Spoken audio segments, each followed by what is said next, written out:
అంటున్నారు. అందుకనేసి మరింత లోతుగా విచారణ సాగిస్తూ వస్తున్నారు Sridevi. Right Ravi, thank you. Palnadu జిల్లా మాచర్లలో పోలీసులు భద్రతను కట్టుదిట్టం చేశారు. మాజీ ఎమ్మెల్యే పిన్నెల్లి రామకృష్ణారెడ్డి బెయిల్పై విడుదలైన మాచర్లలోని తన నివాసానికి వెళ్లారు. ఈ క్రమంలో ఎలాంటి అవాంఛనీయ ఘటనలు జరగకుండా పోలీసులు కట్టుదిట్టమైన భద్రతా చర్యలు చేపట్టారు.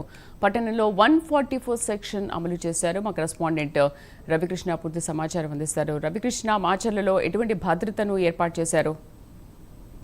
అంటే శ్రీదేవి, ఏదైతే ఈ గుళ్లపాడులో జరిగినటువంటి దంత హత్యలకు సంబంధించిన కేసులో అయితే మాత్రం ముద్దాయిగా ఈ మాజీ ఎమ్మెల్యే అయినటువంటి పిన్నెల్లి రామకృష్ణారెడ్డిని పేర్కోవడం జరిగింది. ఈ నేపథ్యంలోనే అతనికి కోర్టు రిమాండ్ కూడా విధించినటువంటి పరిస్థితి. ఈ మొత్తం 3 నెలలు రిమాండ్ తర్వాత ఆయన నెల్లూరు జైలు నుంచి ఆయన నిన్న విడుదలవడం జరిగింది. అయినటువంటి నేపథ్యంలో నెల్లూరు నుంచి డైరెక్ట్ గా కూడా ఆయన మాచర్లకి వచ్చారు. మాచర్లకు వచ్చినటువంటి సందర్భంలో అక్కడ ఉన్నటువంటి వైసీపీ శ్రేణులు అయితే మాత్రం పెద్ద ఎత్తున ర్యాలీ చేపట్టేందుకు మాత్రం ప్రయత్నించినటువంటి పరిస్థితి.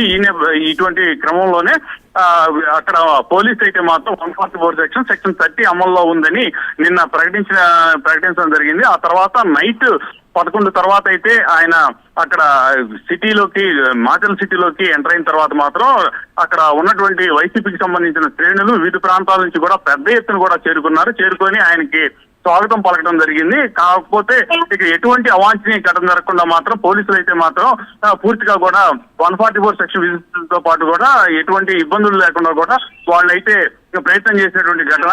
మరో వారం రోజుల పాటు 144 సెక్షన్ అమల్లో ఉంటుందని పోలీసులు అయితే తెలియజేస్తూ ఉన్నారు. ఏదైతే ఈ గుండ్లపాడుకు సంబంధించి జైలుశెట్టి కోటేశ్వరరావు, జైలుశెట్టి వెంకటేశ్వరరావు అనేటువంటి ఇద్దరు టీడీపీకి సంబంధించిన కార్యకర్తలు హత్య జరిగింది. ఆ హత్యకు వెనక ఈ మాజీ ఎమ్మెల్యే అయినటువంటి పిన్నెల్లి రామకృష్ణారెడ్డి ఉన్నాడని ఆరోపణ చేయడమే కాకుండా ఆయన మీద కేసు కూడా నమోదైనటువంటి పరిస్థితి. తర్వాత కోర్టు అయితే మాత్రం పిన్నెల్లి రామకృష్ణారెడ్డిని ఆయన సోదరుడు వెంకటరామరెడ్డి ఇద్దరికి కూడా నెల్లూరు సెంట్రల్ జైలు రిమాండ్ విధించిన పరిస్థితి. 3 నెలల తర్వాత అంటే 93 రోజుల తర్వాత పిన్నెల్లి రామకృష్ణారెడ్డికి నిన్న బెయిల్ అయితే లభించినటువంటి నేపథ్యంలో వైసీపీ శ్రేణులు అయితే మాత్రం పెద్ద ఎత్తున ఆగ్రహాన్ని వ్యక్తం చేస్తున్నాయి. ఒక టార్గెట్ చేసి పిన్నెల్లి రామకృష్ణారెడ్డిని వేధిస్తున్నారు టీడీపీకి సంబంధించిన నాయకులు అని చెప్తూనే పెద్దగా ఎత్తున ర్యాలీ తీసినటువంటి పరిస్థితి. ఈ నేపథ్యంలో ఎటువంటి అవాంఛనీయ సంఘటన జరగకుండా ఈ రోజు కూడా 144 సెక్షన్ మాచర్లో అమలవుతుంది.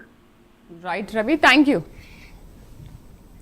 తిరుపతి జిల్లా చంద్రగిరి మండల పరిధిలో ఒంటరి ఏనుగు